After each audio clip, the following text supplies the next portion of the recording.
Bonsoir, très chers compatriotes. En ma qualité de vice-premier ministre, ministre de l'Intérieur, de la Sécurité, Décentralisation et Affaires coutumières, j'ai l'honneur de pouvoir me présenter ce soir devant vous pour un message important. Celui-ci en rapport avec la situation d'insécurité advenue à l'est de notre pays, plus particulièrement dans la province du Nord Kivu, où le Rwanda, par le couvert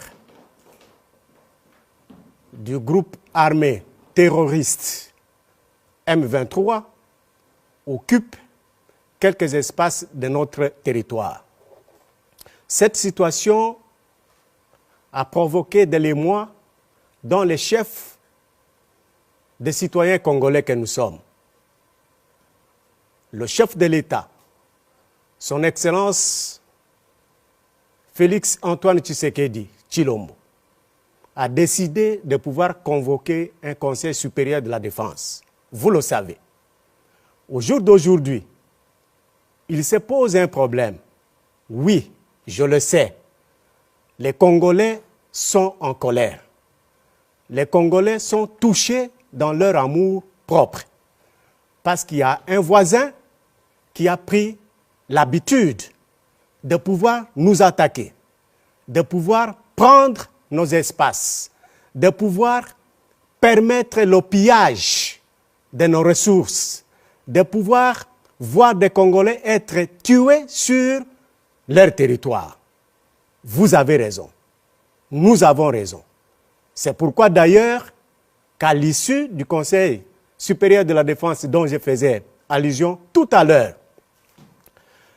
le gouvernement de la République a dû pouvoir vous sensibiliser tous pour que nous puissions apporter tout notre soutien dans toute sa diversité à nos forces armées et à la police nationale congolaise, ainsi qu'à tous les services de renseignement, de manière à nous permettre de faire face et d'évacuer les Rwandais et le M23 de notre territoire.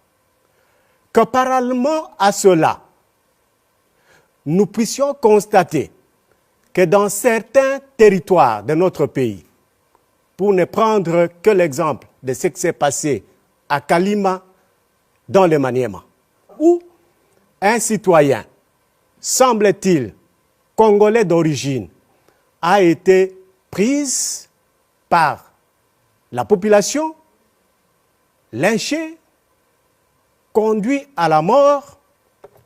À Kinshasa, vous avez aussi vu qu'un groupe de citoyens, un groupe de jeunes gens s'est permis de circuler dans certains quartiers de notre ville, se disant à la recherche des Rwandais.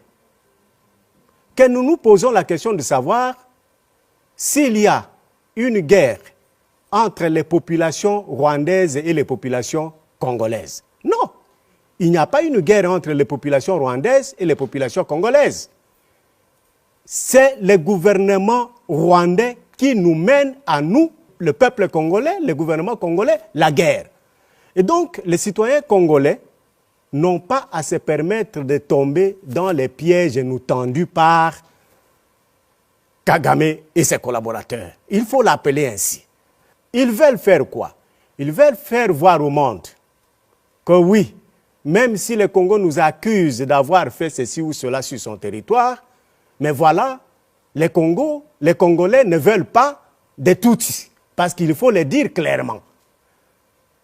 Et tomber dans ce piège en faisant ce que les autres sont tentés de faire. C'est comme ça que, au nom du gouvernement de la République, je m'adresse à tous les compatriotes pour que cela ne se répète plus. Ce qu'on a tenté de faire hier et aujourd'hui, que ça s'arrête.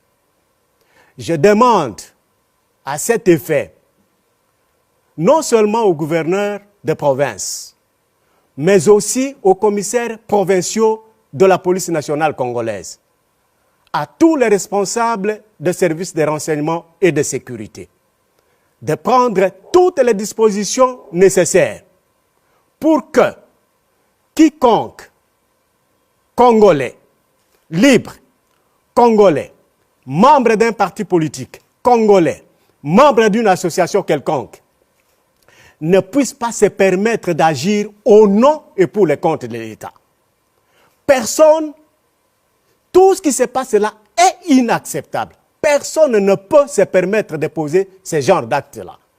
Et le gouvernement de la République condamne déjà ce genre d'actes posés hier à Kalima et à Kinshasa.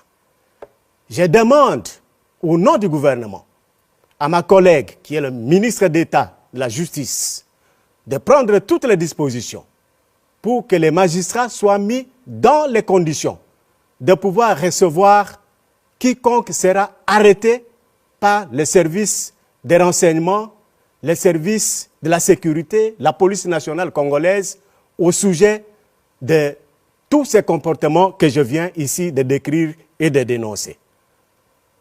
Je demande enfin aux membres des partis politiques, j'ai toujours commencé par le mien, l'UDPS, parce que les images qui sont passées aujourd'hui à Kinshasa, ceux qui se sont permis de parler, ceux qui se sont permis de circuler sur les rues de Kinshasa, se présentent comme les membres de l'UDPS.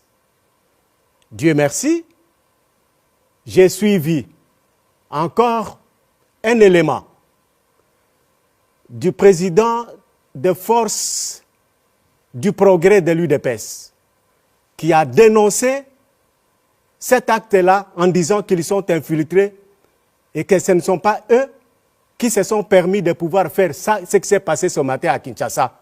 Il dit, mais c'est héritier semble-t-il, il dit qu'il n'a jamais demandé à quiconque d'aller faire ce qu'ils ont fait. Donc je disais que je demandais à tous les partis politiques de pouvoir instruire leurs membres. Je demande à tous les partis politiques de dire à leurs membres qu'à partir d'aujourd'hui, personne n'a le droit de porter sur elle une tenue ou tout autre élément qui apparente à la tenue des militaires ou des policiers. Si cela s'est fait, messieurs les responsables des services de renseignement, messieurs les responsables de la police nationale congolaise et même de l'armée, vous voyez un citoyen à Kinshasa, à Goma, à Kasumbalesa, tel que je l'ai vu moi-même, à Lubumbashi, où l'UNAFEC ou la JUNAFEC et l'UDPS, avec ACO, sont en train de porter ce genre de tenues. Il faut l'arrêter, il faut les arrêter et les conduire devant la police, devant le parquet, pour qu'ils soient jugés et condamnés. C'est vraiment un appel que je lance à tous nos services de renseignement, à tous nos services de sécurité, pour que cette situation-là s'arrête. Parce que cette tenue met en insécurité tout citoyen congolais qui se retrouverait, même dans son quartier, dans un coin d'une avenue, et qui rencontre un monsieur portant une tenue semblable à celle de la police, et qui commence à l'arrêter.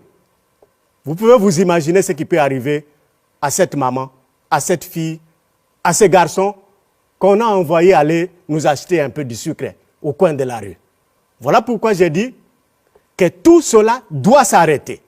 Avant que nous ne procédions à faire quoi que ce soit, les partis politiques sont appelés dès ce soir à faire observer cela à leurs membres.